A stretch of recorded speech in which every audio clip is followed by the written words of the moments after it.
suspiro tuyo me pertenecerá. Cuando seas mía, ya lo verás, baby. Todas las noches serán buenas para hacerte el amor. Cuando seas mía, ya lo verás, baby. Todas las noches serán buenas para hacerte el amor. Cuando seas mía, en cada noche voy a estar yo. Te voy a pedir rogar mi calor. Baby, vas a pedir mi calor. Cuando seas mía. Mais pourquoi, Diego, tu n'as pas eu le courage suffisant de me parler en face à ce moment-là? Nous aurions mis un terme à cet arrangement imbécile. Nous aurions fini une bonne fois avec cette farce qu'est notre mariage. Laisse-moi donc parler, oui. Non! Non, je ne peux pas. D'abord, tu dois écouter. Comment as-tu pu avoir autant de sang-froid pour rester silencieux tout ce temps? Pour dormir avec moi la nuit et pourtant rêver d'elle? Pourquoi, Diego? Tous les matins, je choisis cet événement et tu courais la voir. Pourquoi tu as permis que je continue à me faire de fausses illusions? Pourquoi tu m'as laissé faire cette chose stupide? Pourquoi tu es parti comme un lâche? Pourquoi?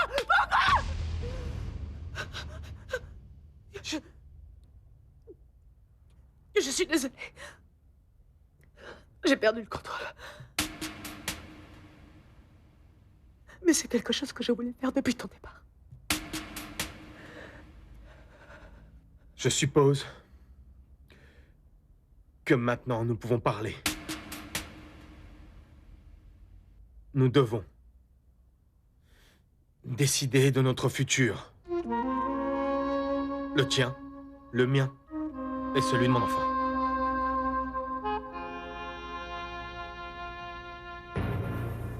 Daniela, grand-mère et moi n'avions rien planifié. Nous avons simplement écouté ce que Fabien nous a dit. Mais vous l'avez aidé.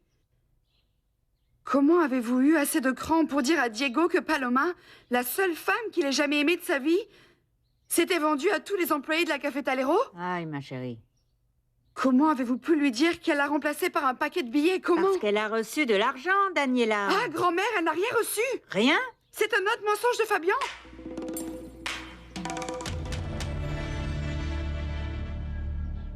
Ah. Tout ce que tu me dis est bien peu comparé à ce que je t'ai fait souffrir. Mais crois-moi, je le paye maintenant. Je suis en train de le payer très cher. Fabien m'a ouvert les yeux. J'avais complètement tort. Je ne voulais pas écouter ni me rendre compte que j'étais tombé en enfer. Jusqu'à ce qu'il soit trop tard. Je n'avais pas l'expérience, Bérénice. Je ne savais pas ce que je faisais. Et maintenant, la seule chose qui me reste, ce sont les souvenirs les plus amers de ma vie. Et des remords qui ne me laissent pas en paix. Je sais que je n'ai pas été honnête avec toi. Mais c'était par peur. Par peur de quoi? Peur de te perdre. S'il te plaît. Dès que nous nous sommes mariés, j'ai eu la certitude que tu étais la seule femme au monde qui pouvait m'aider à oublier Paloma. Moi, je ne le savais pas. Et ça a été ton premier sale mensonge. Oui. Mais je sais que tu as tout fait pour construire un foyer. Pour être une épouse exemplaire. Je sais. Et je ne pourrai jamais assez reconnaître tout ça. Mais je ne pouvais pas l'oublier. C'était devenu comme une obsession. Et quand tu l'as retrouvé, tu ne m'as rien dit. Et ça a été ton deuxième sale coup. Jamais il ne m'était passé par la tête que je la retrouverais à la Cafetalero. Mais elle était déjà devenue une femme différente. Je lui ai demandé de revenir avec moi, mais elle m'a dit non. Elle a refusé car elle savait que toi et moi nous étions mariés. Ah oui? J'ai essayé de dire plusieurs fois que tout était terminé.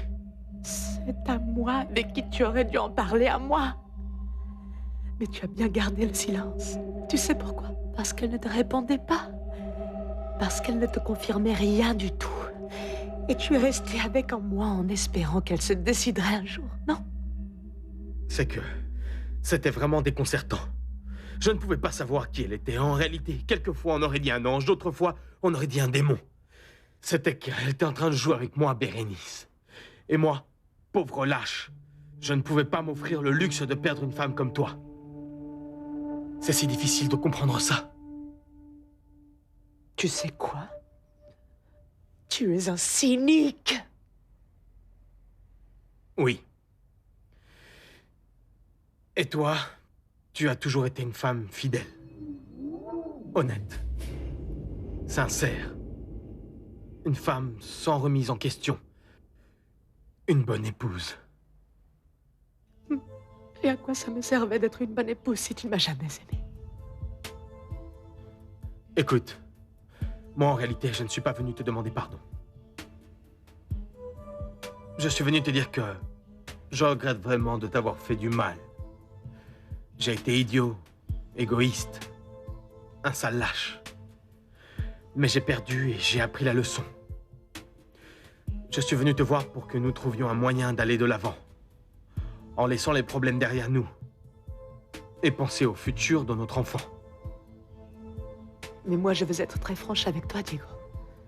Pour ce qui est de ma grossesse, c'est un accident. Un terrible accident.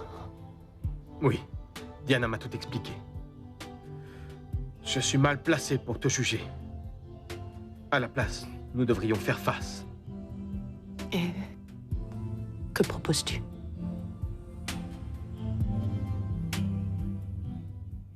J'ai réuni toutes les preuves.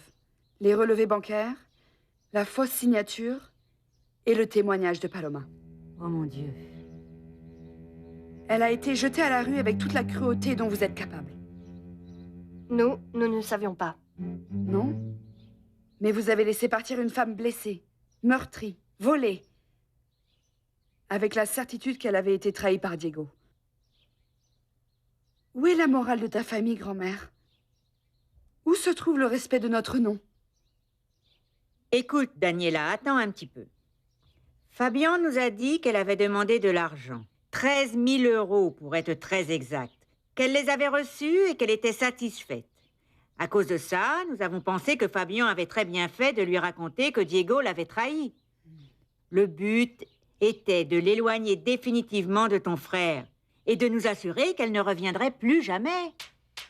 Eh bien, vous vous êtes trompé. Et vous êtes tombé dans le piège de Fabian. Et la seule chose que vous avez fait, c'est de détruire deux personnes qu'il s'aimait. Parce que cette femme, grand-mère, elle donnerait sa vie pour Diego. Ah, s'il te plaît. C'est surtout une menteuse. Cette femme est plus morale que Bérénice et Barbara réunies. Plus limpide que nous tous. Quand on l'a renvoyée, elle a assumé sa défaite avec dignité et elle est partie. Elle est partie sans penser à revenir pour se venger, grand-mère. Écoute, Daniela, je n'ai absolument pas à te le dire. Mais écoute-moi bien. Tu sais parfaitement bien que si j'avais appris toute la vérité dans cette histoire, jamais je n'aurais permis que notre propre famille se prête à une chose de cet ordre-là. Tu crois que je ne me sens pas assez coupable d'avoir menti à Diego? Tu ne me crois pas, n'est-ce pas? C'est mon petit-fils, c'est mon propre sang. C'est fait, grand-mère. Il est trop tard pour se lamenter.